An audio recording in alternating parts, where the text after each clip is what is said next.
Hey guys, Scott here from CopTool.com, and today we are at the LENOX event in Massachusetts, and I'm here with my good friend Doug, who is going to tell us about these brand new blades that they are rolling out. We're very excited about this. Doug, tell us what we have here today.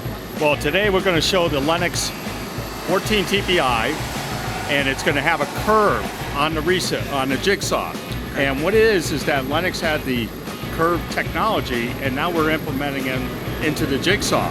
And the jigsaw will make it cut 3 or 4 times faster. So is that why that curve is so important? It very much is, because normal jigsaws have a 0-degree tang. They cut straight back and forth, but by curving the underside, we're able to take the material right from the bottom and pull out and make ourselves more efficient. Excellent, excellent. Well, do you mind if I get my hands on some today? Oh, I would love you to cut. No doubt about it. Perfect. All right, let's check them out.